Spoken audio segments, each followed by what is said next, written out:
Blessed and happy Thursday to all of you, my dear friends, my dear brothers and sisters, my dear good people of God. Today is July 2nd, 2026. In today's Gospel from the account of the Gospel of Matthew chapter 9, verses 1 to 8, Jesus reminds us that the greatest healing He desires to give us is not always the one we ask for or the one I ask for, but the one I need most. Like the paralytic, I often come before the Lord carrying burdens that leave me spiritually and emotionally paralyzed, like my fear, guilt, disappointment, anxiety, brokenness, or the weight of my own sins and responsibilities.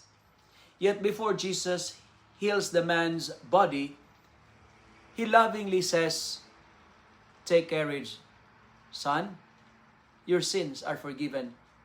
You know, those words reveal the heart of God.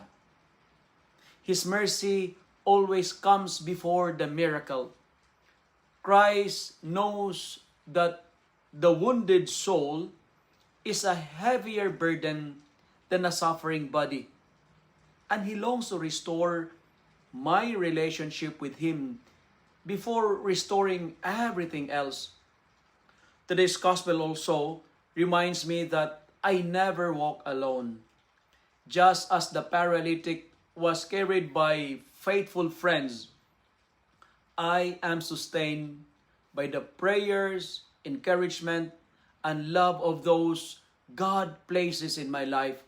Why I am also called to carry others to Jesus through my compassion and witness.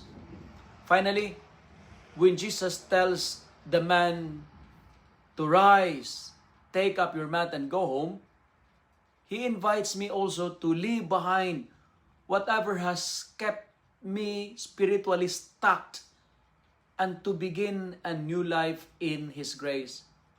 His forgiveness is not permission to remain the same. It is the power to start again, to begin again. No matter how long I have struggled or how impossible my situation may seem, Christ has not forgotten me. Christ has not forgotten us, my dear friends. He sees our hidden wounds. He knows our deepest needs. And He forgives our sins.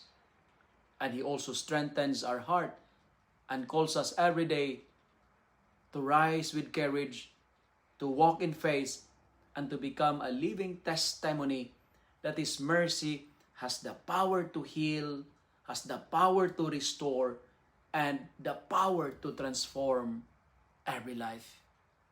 My dear friends, my dear brothers and sisters, you know what? Today's Gospel is telling us it is our sins that makes us paralyzed. And today, the beautiful message is this: we have a God who gives us healing through forgiveness.